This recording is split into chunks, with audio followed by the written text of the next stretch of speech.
गाव तिथे छत्रपती शिवाजी महाराजांचा अश्वारूढ पुतळा बसवणार सागर बेग। श्रीरामपूर विधानसभा मतदारसंघातील 32 गावांवर लोकप्रतिनिधींनी कायमच दुर्लक्ष केले आहे। त्यामुळे या भागाचा विकास होऊ शकला नाही। आम्ही या भागाचा विकास साधून हिंदुत्वासाठी अखंडितपणे लढू असा निर्धार श्रीरामपूर विधानसभा मतदारसंघाचे अपक्ष उमेदवार सागर बेग यांनी व्यक्त केलाय। श्रीरामपूर विधानसभा मतदारसंघातील 32 गावांमध्ये अपक्ष उमेदवार सागर बेग यांच्या प्रचाराचा झंझावती दौरा नुकताच पार पडला। पाथरे पंचक्रोशीमध्ये उत्स्फूर्त स्वागत करण्यात आले। यावेळी हिंदुत्ववादी एक व्हा, आपले भवितव्य उज्ज्वल करू, तसेच गाव तिथे छत्रपती शिवाजी महाराजांचा अश्वारूढ पुतळा बसवू असे आश्वासन सागर बेग यांनी दिले। या प्रसंगी येथील भूमिपुत्र रणछोडदास जाधव यांनी 80% गाव हे बेग यांच्या पाठीशी उभे राहील असे आश्वासन दिले।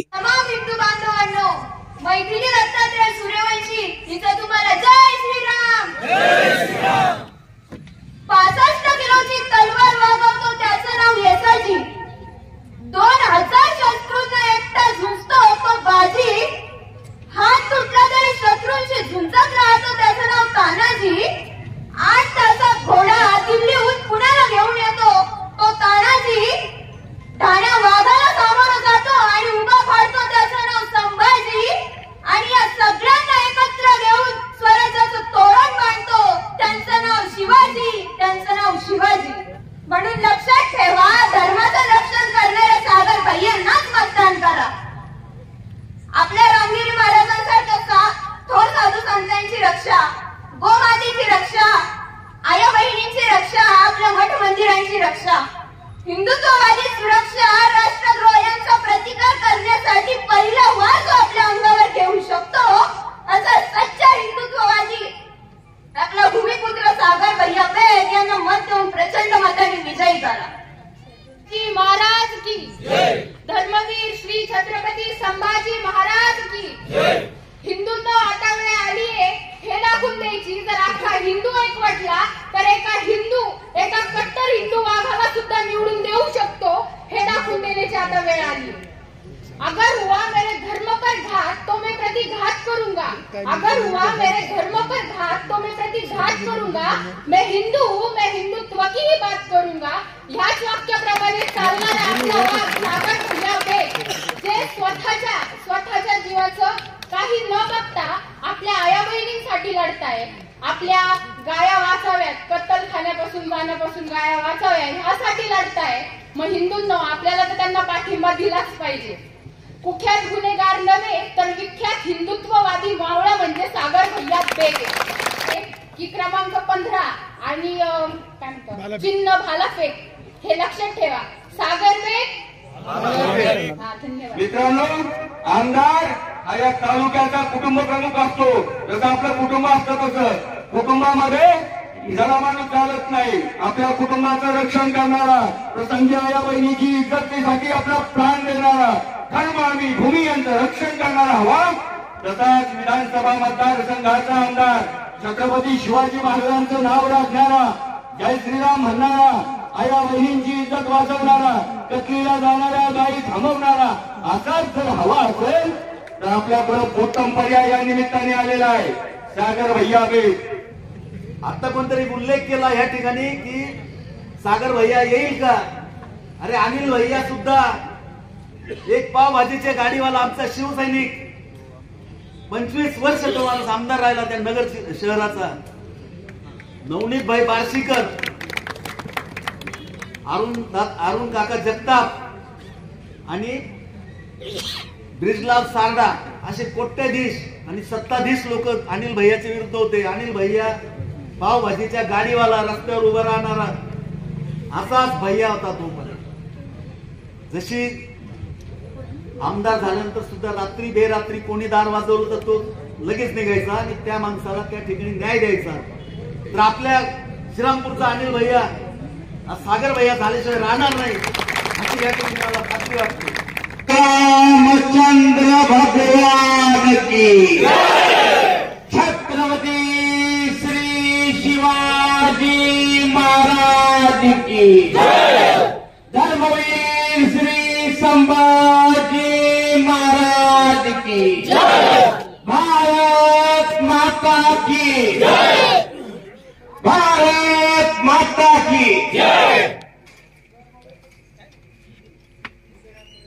आज आपण सर्व पाथरे गावातले सर्व गावकरी व जमलेल्या माझ्या आया बहिणी, आपल्याला सर्वांना मी नतमस्तक होऊन अभिवादन करतो. या इथं मोठ्या संख्येने आपण जमलात. माझ्या व माझ्या सर्व सहकार्यांचं जो तुम्ही स्वागत केला त्याबद्दल आपलं खूप आभार मानतो. आणि आपल्या ह्या पाथरे गावाचं भाग्य आहे का ज्या आपल्या गावातून राम मंदिरला जो डाग लागला होता ते पाडण्यासाठी आपल्या गावातले काही लोक गेले आणि ते आपल्या पाथऱ्यातले भूमिपुत्र आहेत. आपण सर्व खूप नशीबवाले आहात. कारण कार सेवा करणं म्हणजे जोग नव्हता. तरी राम मंदिर आपल्या भारतात होता ना, तरी कार सेवा करायला जे तिथं जाण्याचं धाडस ज्या लोकांनी केलं ना, पाकिस्तानची बाउंड्री पार करायला एवढं धाडस कोणी करणार नाही, तेवढं धाडस तिथं करावं लागलेलं आहे. कार सेवा झाल्यानंतर आपल्या कार सेवकांवर जो अन्याय झालेला आहे कधी आपण व्हिडिओ मध्ये सर्च करून बघा. किती आपल्या हिंदूंचे मृत्यूदेव त्याच्या घरच्यांना सुद्धा भेटले नाही. गटरीत वाहून गेले, नद्यात वाहून गेले, कचऱ्यात कुजून सडून गेले लोक आपले. त्या सर्व रक्ताच्या एक एक मिनिट जेव्हा रस्त्याने येतो हा राम मंदिर आज उभं झालेलं आहे. आणि आज हा राम मंदिर उभं झाला, आपण खूप लवकर त्याला विसरून गेलो. आताची लोकसभा जी पाहिली त्या लोकसभेमध्ये मला असं वाटलं होतं जेव्हा अक्षरचा कार्यक्रम प्रत्येक गावात जात होता, मी पहिल्यांदा असं पाहिलं का कुठलाही गावातला कुठलाही नेता असो, कुठल्याही पक्षाचा असो, जेव्हा त्याच्या घरावर जेव्हा अक्षता जायचे तो इतका उत्साहित होऊन जायचा. माझ्या घरापर्यंत अक्षता आले. ज्या गावातून कधी हिंदुत्व नाव कोणी घेत नव्हतं त्या गावातून भगवे झेंडे घेऊन लोक बाहेर निघत होते. हा काळ फक्त काही काळासाठी होता, आपण कधी हा विचार सुद्धा केला नाही. जे 500 वर्षाचा लढा एका मिनिटात संपून गेला. ज्या 500 वर्षाच्या लढाला काही दिवसात संपून काही सरकारने आपल्याला राम मंदिर दाखवलं, आपण त्यांना पाठ फिरवली. आपण हे लक्षात घेतलं पाहिजे. सर्वांना असं वाटत होतं मोदी साहेब म्हणले 400 पार होतील. मी जरी अपक्ष उमेदवार असलो तर आपल्या धर्माचा आणि आपल्या देशाचा रक्षण हे मोदी साहेब करताय, आपण हे विसरत नाही पाहिजे.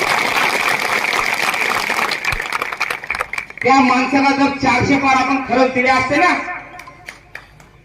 तर आज आपल्या भारताची परिस्थिती बदलली असती. खूप कायदे त्यांना रद्द करायचे होते, खूप कायदे. आपल्या भारतामध्ये एक असा कायदा आहे आपल्याला माहिती आहे, वक्फ बोर्ड. या वक्फ बोर्डच्या ताब्यामध्ये एकूण 9 लाख एकर जमीन आपल्या हिंदूंची त्यांच्या ताब्यात आहे. पाकिस्तानचा क्षेत्रफळ किती माहिती आहे का आपल्याला? 10 लाख एकर पाकिस्तानचा क्षेत्रफळ आहे. ज्या पाकिस्तानचं पूर्ण क्षेत्रफळ 10 लाख एकरचं आहे आणि आपल्या भारतामध्ये ह्याच मुसलमान लोकांनी 9 लाख एकर जमीन हे कब्जा केलेली आहे. 9 लाख एकर कोणती आपल्याला माहिती आहे का? ही फक्त रेकॉर्डवरची आहे, त्याची केस कोर्टात चालू नाहीये. तशी ते जर पूर्ण जमीन जर बघितली तर 17 लाख एकर जमीन त्यांच्या ताब्यात आहे. तसे 2 पाकिस्तान त्यांच्या बसतील एवढी जमीन आपल्या भारतामध्ये त्यांच्या ताब्यात आहे. हा मोदी साहेब पहिले हा वक्फ बोर्ड कायदा रद्द करणार होते, पण आपल्या हिंदूंनी त्यांना दगा दिला. पुऱ्या लोकसभेच्या इलेक्शन मध्ये आपल्या महाराष्ट्रामध्ये एकाही माणसांनी हिंदुत्वावर बोललं नाही. जे सीटं कमी झाले ना त्याचं कारण आहे, बीजेपी जरी हिंदुत्ववादी असली तर त्यांनी जे सीटं देत आहे ते हिंदुत्ववादी माणसं नाहीये, याला आमचा विरोध आहे. इथं जे माणसं दिले आपण बघितलं तर मोदी साहेबाला येऊन नगरच्या सभेला आम्ही हजर होतो. नगरच्या सभेमधून मोदी साहेबांनी देशातला असा पहिला इतिहासला पंतप्रधान असेल का ज्यांनी त्या भाषणामध्ये सांगितलं का ह्या भारतामध्ये पहिले जर कुणाचा हिस्सा असेल, जमीन कुणाची पहिले असेल तर ती हिंदूंची आहे, मुसलमान त्यांच्या नंतर आहे, असा बोलणारा पहिला पंतप्रधान आहे. असं बोलून जेव्हा आपले शीट टीव्हीवर मी बघत होतो, आपले शीट पडताय, लोक आपले प्रत्येक हिंदू पडतोय, तर खूप वाईट वाटलं. मोदी साहेबांना वाटलं मी मुसलमान शब्द घेऊन माझ्या हिंदूंना जागृत करेन. तुम्ही तर राहिले जागृत व्हायचे, तुमच्या जागी झाले मुसलमान जागृत आणि त्यांनी फतवे काढले आणि प्रत्येक मुसलमानांनी त्यांच्या फतव्याचा एक शब्दही पडून दिला नाही. 100%, 93% मतदान मुसलमानांच्या आकडेवारीवर बघा, 93% मतदान त्या लोकांनी केलं. आणि आपला मतदान जर बघितला 54% मतदान केलेलं आहे आपण सर्वांनी बघत. 54% ही खूप भाग्याची गोष्ट आहे, वाटून नाही सर. सगळं 54% मतदान आहे. एक परिस्थिती आपण बदललेली पाहिजे. त्यावेळेस एक जिहाद चालू झाला आणि टूर्स अँड ट्रॅव्हल्स कंपनीच्या लोकांनी त्याला मुसलमान चालवता, विदेशातून त्या टूर्स अँड ट्रॅव्हल्सच्या कंपनी चालवता.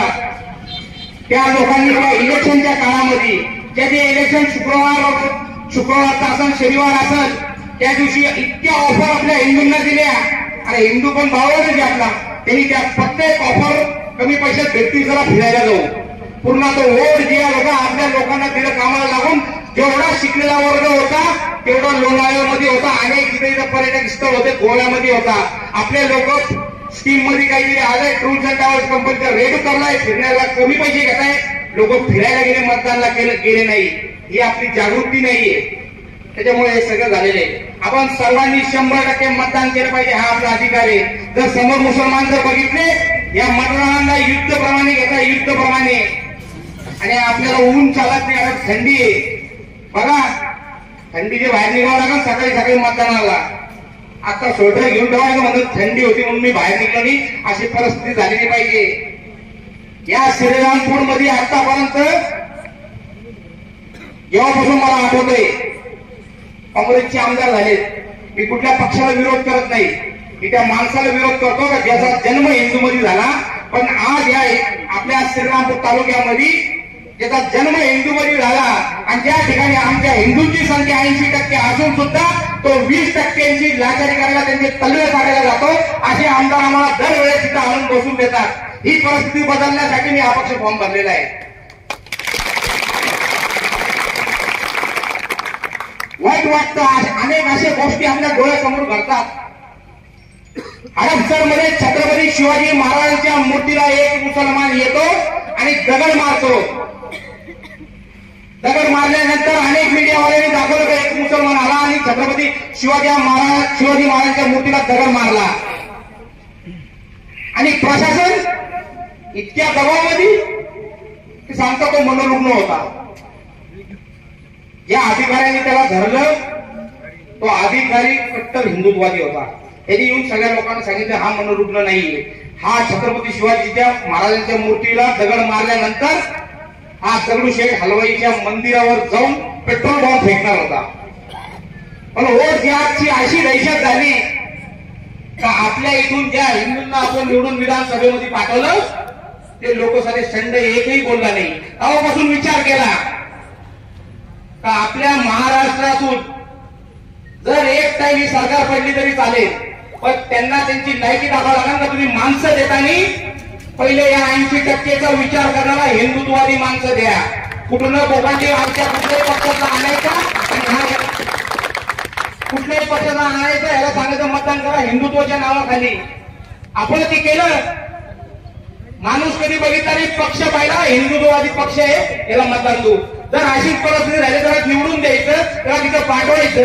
जी परिस्थिती आम्हाला पाहिजे हे काय, आमच्या हिंदुस्थानामध्ये, आमच्या महाराष्ट्रामध्ये आमच्या हिंदूंची बाजू मांडणारा पाहिजे. प्रत्येक येतो मुसलमानांची सांगायला जातो. म्हणून तर रामगिरी महाराजांनी जेव्हा तो स्टेटमेंट दिल्यानंतर अनेक ठिकाणी मोर्चे निघले.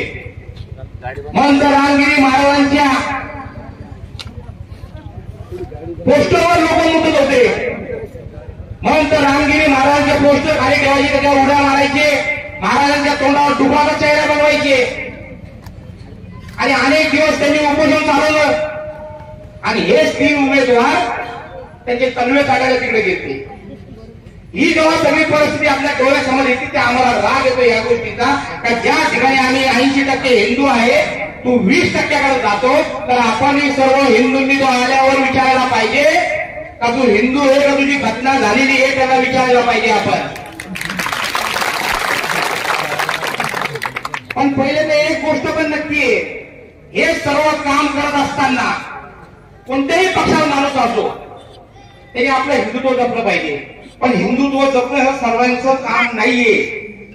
हिंदुत्व जपणारा माणूस कसा पाहिजे माहितीये? त्याची आई एक पाहिजे आणि बाप एक पाहिजे. या सर्व लोकांचा आपल्याला इतिहास बघावा लागेल. या ठिकाणी आमच्या रामगिरी महाराजांवर याच महाराष्ट्रामध्ये 70 गुन्हे दाखल झाले. 70 गुन्हे अतिरेकी कॅटेगरी त्या महाराजांवर 70 गुन्हे दाखल. अनेक पोलीस स्टेशनची त्यांना नोटीस. तेव्हा आम्ही म्हणलो महंत रामगिरी महाराजांना जर अटक करून दाखवायची कोणाची हिंमत असेल तर दाखवा. जिथं जिथं महाराजांवर गुन्हे दाखल होतील त्या पोलीस स्टेशन समोर आम्ही मोर्चे करू. आणि आपण सर्व हिंदूंनी साथ दिली. इतक्या जोरात महाराजांच्या मागे सगळा महाराष्ट्र उभा झाला. कुठल्याही पोलिसांनी त्यांना अटक करायची हिंमत नाही. या महाराष्ट्रातला हिंदू जागृत होता म्हणून महाराजांना अटक नाही केली. तरी सुद्धा आपण बघितलं तर आज आपल्या संत महंत लोकांना पोलिसांच्या बंदोबस्त मध्ये जाऊन कीर्तन करावं लागतं. ही शर्मेची बाब नाही आपल्यासाठी. अगर महाराजांसोबत पोलीस नसते तर महाराज सोडतील का महाराजांना? त्यासाठी आपल्याला परिस्थिती बदलायची आहे. तर माणसं आपली ग्रामपंचायत असू, नगरपालिका असू, पंचायत समिती असू, 100% आपल्या त्या ठिकाणी हिंदू लोकांना त्या पदावर बसवायचं. राजकारण हा फक्त एक धोरण धरून आणि एक कारण धरून ठेवायचं. राजकारण करत असताना आपण पहिले हिंदूचं हित पाहायला पाहिजे. आणि हिंदूचं हित पाहणारा कुठलाही माणूस कुठल्याही पक्षाला असला तर आपण सर्वांनी त्याच्या मागे उभे झाले पाहिजे. मी मागे काही गावामध्ये सभा घेतल्या. त्या ठिकाणी काँग्रेसचे सरपंच होते. पण गोष्ट रामगिरी महाराजांवर आल्यानंतर त्या लोकांनी मंचावर येऊन स्टेटमेंट दिले तर आमच्या इथं मुसलमान 40%. तरी सुद्धा मला त्याची पर्वा नाही. जर आमच्या साधू संतांवर कोणी चालून येत असेल, आमच्या साधू संतांचा कोणी अपमान करत असेल तर आजपासून मी सरपंच पदाचा राजीनामा देऊन मी महाराजांसोबत राहील. अशा माणसांसोबत आपल्याला उभं राहायचंय. आज अशी परिस्थिती आली की आपल्या धर्मावर. आज परवा एक वार्ड नंबर 2 मध्ये कुठला तरी मुसलमान एक आला काँग्रेसच्या सभेमध्ये आणि तिकून म्हणाला का हिंदूंच्या घरामध्ये आमचे जावई मुसलमान आहे. मी पाहिजे तुम्हाला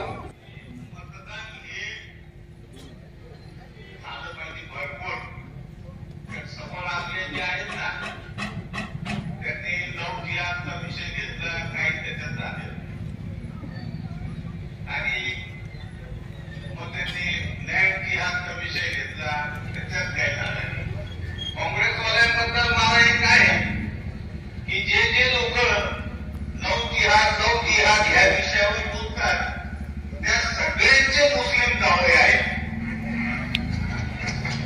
प्रवीण तुकड्यापासून अशोक सिंगलांपर्यंत आपल्या राज्यातल्या प्रमुख नेत्या हिंदूवादी नेत्यांपर्यंत आम्ही जावळे आहोत.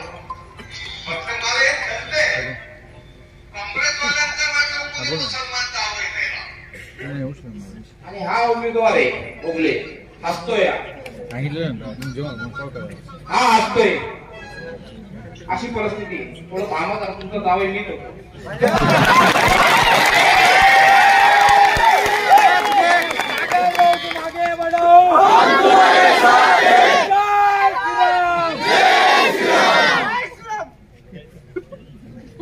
आता आपण सर्व इथं हिंदू म्हणून जमलात. मी ज्या ज्या ठिकाणी जातोय मी एक अपक्ष उमेदवार म्हणून झालो. तर मी जिथे तिथे सभा घेऊन जातोय. कोणी माझे व्हिडिओ पाहताय. अनेक बाहेरचे व्यापारी लोक मला फोन करताय का आम्ही आमच्या आयुष्यामध्ये एखाद्या अपक्ष उमेदवाराला असा हिंदू सपोर्ट कराल आणि गावगावचा हिंदू सपोर्ट कराल असा मग आम्ही कधीही बघितलं नाही. त्यावेळेस आपण अपक्ष उमेदवारी करत होतो. अनेक माझ्या जवळचे लोक सुद्धा घाबरून गेले. ते म्हणले आपल्याला त्रास होईल. अपक्ष म्हणल्यावर तुम्हाला कोणी प्रतिसाद देणार नाही. आणि तुमच्या धर्माच्या सभेमध्ये अनेक लोक मोठ्या संख्येने येतात. धर्माची सभा असली तर लोक येतात. पण जेव्हा तुम्ही राजकारणात येणार तेव्हा तुम्हाला लोक स्वीकारणार नाही असं मला सांगितलं. पण तरी पण मला असं वाटलं का तरी आपण ट्राय करू एकदा. तर उमेदवारी अर्ज ज्या दिवशी भरला तर अनेक दिवसापासून आपण अनेक वर्ष आपण बघितलं असेल का श्रीरामपूर मध्ये एक छत्रपती शिवाजी महाराज चौक आहे. आणि त्या चौकामध्ये जर ह्याच्या पहिले कोणी उमेदवारी अर्ज भरायला येत असेल तर हिरवे झेंडे तिथे फडकवायचे आणि हिरवा गुलाल आपल्या छत्रपती शिवाजी महाराज चौकात फेकायचे. यावेळेची परिस्थिती अशी होती, जेव्हा आपण अर्ज भरायला गेलो तर पूर्ण श्रीरामपूर भगवा करून टाकलं होतं आपण तुमच्या पाठी. हा आता विधानसभा फक्त इलेक्शन म्हणून घ्यायचं नाही, हा फतवा विरुद्ध भगवा आहे असं आपण घेऊन चालला पाहिजे. आपल्याला टोपीला मतदान करायचं का टिळ्याला मतदान करायचं हे आपण ठरवलं पाहिजे. येणारी विधानसभा 2029 ची आरक्षण संपूर्ण ओपन होणार आहे. आपल्या इथं जास्तीत जास्त समाज मराठा जमलेला असेल आणि जेव्हा 2029 ची विधानसभा येईल तर एक आपला मराठा माणूस त्या इलेक्शन मध्ये उभे राहणार आहे आणि आपण सर्व तो मराठा आहे म्हणून त्याच्या मागे उभं होणार आहे. हे बरोबर आहे. आणि त्याच्यातच एक माळी समाज उभा राहणार आहे आणि सर्व माळी समाज 20-25 हजार त्याच्या मागे उभं राहणार. बरोबर आहे. एक मागा स्वर्गीय मधला मी उभा राहणार आहे, मला 40-45 हजार मतं पडणार आहे. हे पण बरोबर आहे. बरोबर आहे. एकही मतदान इकडे होणार जातीवर. आदिवासी समाजाचा माणूस उभा राहील 25,000 मतदान आहे, त्याला आदिवासी समाज मतदान करा. हे पण बरोबर आहे. अनेक जातीचे वेगळे लोक उभे राहणार आहे. आज मुसलमानांची संख्या जर बघितली तर श्रीरामपूर मध्ये 40-45 हजार मतदान आहे. 2029 पर्यंत हा मतदान 60,000 होईल आणि मी जेवढे जातींचे नाव घेतले तुमचा वाढला तर 1% 1/2%, नाही तर ते पण कमी होणार आहे. तुम्ही 10 पिऊन अर्धे मोर राहिले आपले. पण त्या दिवशी तुम्ही सर्व लोक प्रत्येक माणूस प्रत्येकची जात पाहून उमेदवार पाहून मतदान करणार आहे आणि मुसलमान त्या दिवशी फक्त आणि फक्त 60,000 लोक तो मुसलमान आहे म्हणून मतदान करणार आहे. आणि या विधानसभेला जर आपल्याला मुसलमान उमेदवार पाहिजे असेल तर आज परिस्थिती बदलायची गरज आहे. आपण आपला मतदान कुठं करायचं हे आठवण आपण पहिले ठरवायला पाहिजे. जय श्रीराम. जय श्रीराम. सोप्पा साधा गणित आहे, लक्षात ठेवा. काँग्रेसचा उमेदवार हिंदू आहे तरी काँग्रेसमध्ये आहे म्हणून सगळा मुसलमान त्याला मतदान करतोय. हे बरोबर आहे ना. कुठलाही उमेदवार आला, अपक्ष जरी उमेदवार झाला तर 60,000 मतदान त्याला होईल. यावेळेस बघा तुम्ही सगळीकडची परिस्थिती. एमआयएमचे अनेक ठिकाणी उमेदवार उभे होते पण मुसलमानांनी राष्ट्रवादी, शिवसेना आणि काँग्रेस सोडून कुणालाही मतदान केलं नाही. त्यांना माहिती मत ड्रायव्हर होती आणि आपण इतक्या मागे आपण सर्व शिकलेले, त्याचं शिक्षण नाहीये. कधी कुठं व्हिडिओ पाहायला भेटत नाही, आता व्हिडिओ निघायला लागले फसवेचे, तरी सुद्धा ते जागरूक आहे आणि मतदान एकाच ठिकाणी करतात. काही माझ्याकडे आता लिस्ट आली आपल्या लाडके बहिणी योजनाच्या, तर ती योजना 85,000 महिला आपल्या मतदारसंघाचे 85,000. जर 2 महिला आपले पाहिले का 8 महिला त्याची दिसून आले. शेख पठाण खान बघ आला, आपण 2-4 नाव आपल्याला शेख पठाण खान. आपल्यापर्यंत किती असे लोक त्यांना ते योजनेचा लाभ सुद्धा भेटला नाही. आणि अनेक महिलांमध्ये हा पण असं गैरसमज झालेला आहे का जर सरकार पडली तर आपल्याला पैसे बंद होतील किंवा मी निवडून आलो, आता लोक असं आलं सरकार मी निवडून जर आलो तर पैसे बंद होतील. अरे मी निवडून आल्यानंतर का मी एमआयएम मध्ये जाणार आहे का?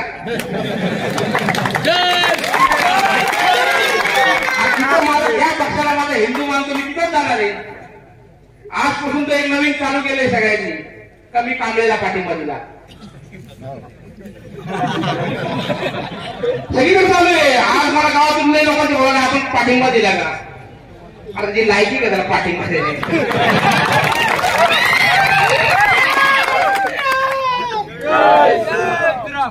माझ्याकडे आलता तो मला साथ द्यावा. अरे म्हणलो तुला मी साथ जरी दिली तरी तू पाडणार आहे. तुला आता लोकांनी डोक्यात धरलंय. तू जर तिथं चाटुगिरी करायला गेला नसता तर कदाचित तुला 15-25-30 हजार तरी मतदान शिवसेनेच्या नावावर पडले असते. पण तू तिथं चाटुगिरी करायला गेला आणि त्यामुळे तुला काय मतदान होणार नाही. आता कानाडे साहेब आणले आपले. जेव्हा राम मंदिरचं जेव्हा काम चालू होतं आणि आपले हिंदू सर्व आपण वर्गणी करत होतो आणि ती वर्गणी करत असताना आपल्याला सगळीकडे जायचो, ज्याची इच्छा असेल त्यांनी वर्गणी द्यावा असं आपण सगळीकडे जायचो. त्यावेळेस या कानाड्यांनी स्टेटमेंट दिलेलं आहे का राम मंदिर हा खंडीतून उभं राहणारं मंदिर आहे, अशा माणसाला आपण मतदार करणार का? त्या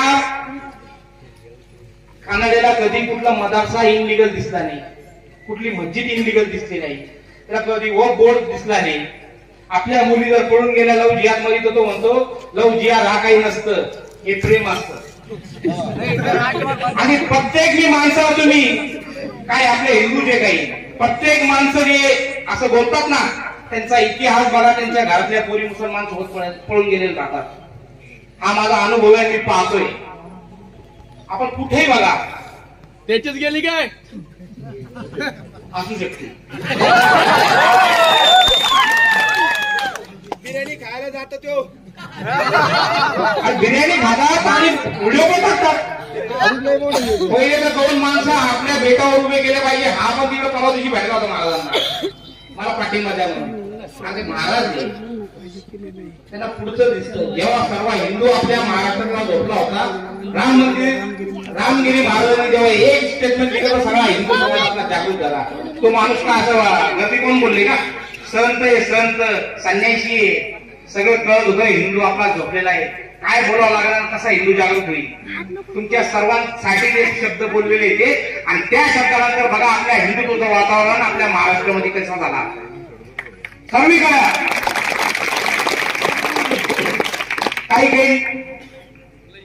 काही आपल्या महाराष्ट्रामध्ये असे कायदे, पुण्या भारतामध्ये आपले जर साधू संत आपण बघितले तर अनेक मंदिरांमध्ये अर्ध्या कपडा थंडी जरी असली स्वेटर घालत नाही.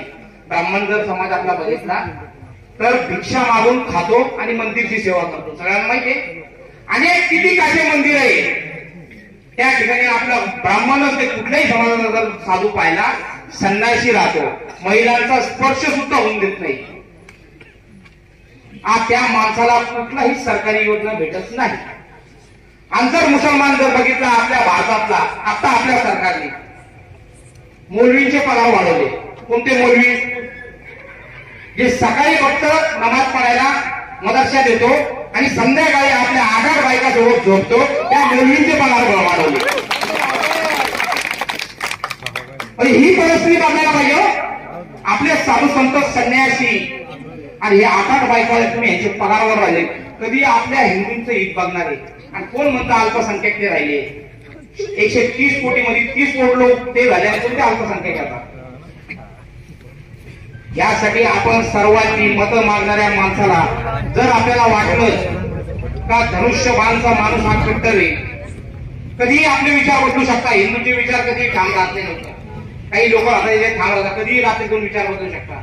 जरी विचार बदलले तर एक लक्षात ठेवायचं, येणाऱ्या माणसाला आपण प्रश्न विचारायचा. जेव्हा आपण इथं सभा होईल आपले तरुण पोरं जायचे विचारायचं, आपल्या तालुक्यामध्ये श्रीरामपूर तालुक्यामध्ये मालेगाव नंतर सर्वात जास्त कत्तली इथं आपल्या गायांचे होतात.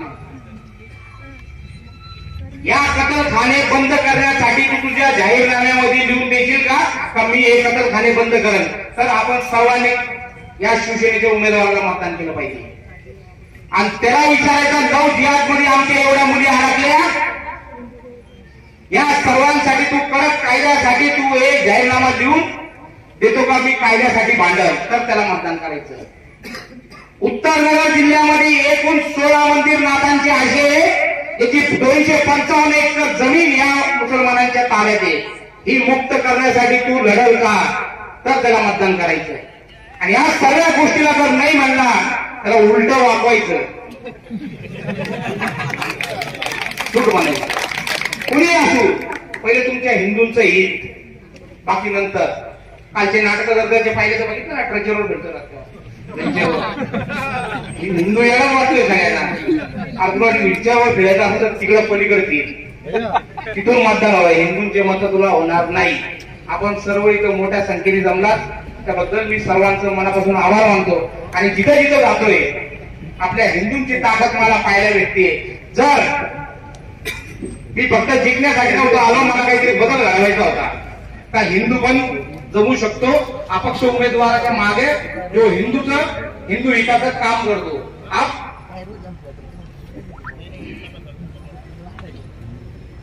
काही दिवसापूर्वी आपण इथे या चौकामध्ये राष्ट्रीय श्रीराम संघाचा आपला माहित असेल 1 वर्षापूर्वी 6 गायी वापरल्या होत्या. उदय बिबटे, विशाल दौंड त्या पोरांचं नाव आहे. आपण सर्वांनी त्यांचं टाळी वाजवून स्वागत केलं पाहिजे. आणि आपल्याला सर्वप्रथम तर आपल्या गाईचं नाव आलं म्हणून आठवतोय का इथं या आपल्या तालुक्यामध्ये अनेक आपले गौरक्षक आहे. गाया वाचवल्या गेल्यानंतर त्यांच्यावर खोटे गुन्हे दाखल होतात. आणि जे गौरक्षण करतं ना बंधू, तुम्हाला सांगतो, जे गौरक्षण करतं, जर तो सकाळी कामावर गेला तर संध्याकाळी घरी खाऊ शकता, अशी परिस्थिती आपल्या गौरक्षकांची. तरी सुद्धा आपल्या गौ मातेला तो माता मानतो आणि रात्रंदिवस कधी फोन आला तर जाऊन आपले गौरक्षण करतो. असे माणसाचं आपण टाळ्या वाजवून स्वागत केलं पाहिजे. आणि आज अशा माणसांवर जर गौरक्षण करत असताना एखादी गाडी अडवली आणि तिथं बघणारा कुणी राहिला तर किती गौरक्षकांवर दरोड्याचे गुन्हे दाखल झाले, किती गौरक्षणावर हल्ले झाले. याच्यावर कडक कायदा झाला पाहिजे. महाराष्ट्रामध्ये गौ माताला राजमातेचा दर्जा दिला. आपल्या सर्वांना माहिती असेल तर राजमातेचा दर्जा दिला. पण त्या गौ मातेला कापणाऱ्याला कायदा टाईट नाहीये. जर एका टायमाला 1 लाख गाई जरी कापली आणि कुणाला कसायाला धरून आणलं तर आपल्या इथं असा कायदा आहे का त्यांना नोटीस द्यायचं सोडून द्यायचं. ज्या ठिकाणी आपण ज्या महाराष्ट्रात राहतो, आपण आपल्या महाराष्ट्रामध्ये आपल्याला छत्रपती शिवरायांनी गौरक्षण शिकवले, त्याच महाराष्ट्रामध्ये आज गौ हत्या सर्रासपणे होतीये. फक्त आणि फक्त मतांसाठी म्हणायचं तुम्हाला राजमातेचा दर्जा दिला. जर राजमातेचा दर्जा दिला तर त्याला कामगाराला फाशी शिक्षेचा कायदा पण झाला पाहिजे. आज आपल्या मातेला कोणी कापल आहे ना कायदा, पण ज्या राजमाता आपण ज्याला त्या गाईला म्हणतो त्याच्यासाठी कडक कायदा झाला पाहिजे. आणि आपण तसं आता आपल्याला काही बोलले होते माग एक उठून का इथं छत्रपती शिवाजी महाराजांची मूर्ती, आपण पहिल्यापासून ठरवलंय गाव तिथं छत्रपती शिवाजी महाराजांचा अश्वरूढ पुतळा बसलाच पाहिजे. या महाराष्ट्रामध्ये 1 गुंठा जमीन आपल्या ताब्यात नव्हती. त्या महाराष्ट्राचा पूर्ण महाराष्ट्र हिंदवी स्वराज्य जिंकून देणाऱ्या आपल्या छत्रपती शिवरायांची मूर्ती बघायला आज परवानगी घ्यावी लागती. ही खूप शर्मेची बाब आहे आपल्या सर्वांसाठी. आमच्या इथे 35 वर्षापासून छत्रपती शिवाजी महाराजांच्या मूर्तीचा लढा चालू आहे. कुठलाही काँग्रेसी राष्ट्रवादी आमदार त्याच्यावर बोलत नाही. का बोलत नाही? का ज्या ठिकाणी छत्रपती शिवाजी महाराज चौक त्याच्या समोर मुसलमान राहतात आणि छत्रपती शिवाजी महाराजांची मूर्ती जर छत्रपती शिवाजी महाराज चौकात बसवली तर ते नाराज होतील. त्यामुळे मूर्ती बसवली जात नाही. तर आपले सर्व मुद्दे फक्त हिंदुत्व जर आणि विकासची बाब, जे 32 गाव आपल्या 32 गावामध्ये कुठलाही नेता येत नाही, कुठलाही नेता विकास करत नाही, रस्ते करत नाही, याच्यावर आपलं पहिले लक्ष राहणार आहे. माझ्या संपर्कामध्ये अनेक मंत्री आहेत, अनेक नेते. आणि आता जर बघितलं आपण रणछोडदास सारखे साहेब आपल्या सोबत आहे आणि जिंकल्यानंतर तेच माझ्या सोबत राहणार आहे. आणि मग रस्ते कसे नाही होणार?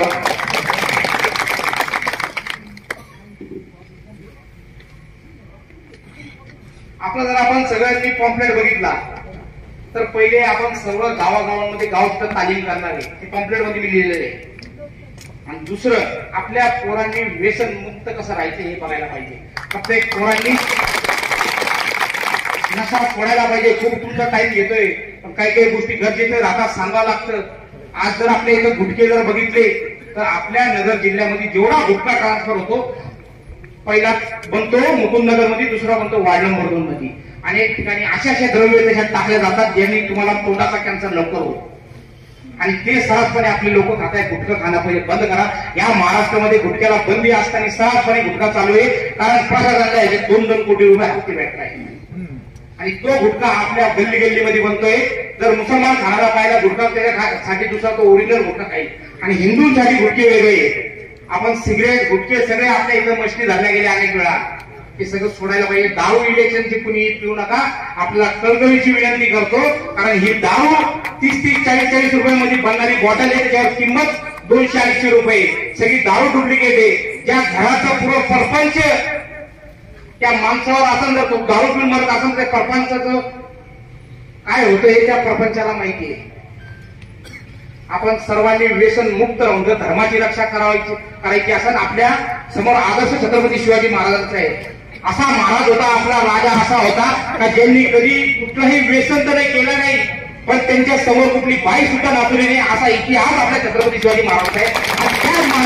आणि त्याच महाराष्ट्रात आज आपण धर्मासाठी लढून मारण्यापेक्षा दारू पिऊन कुठल्या तरी गाडीच्या खाली येऊन कुत्र्यासारखं मरतोय. हे सगळं बदललं पाहिजे अशी आपल्या सर्वांना विनंती करतो. थांबतो. जय श्रीराम.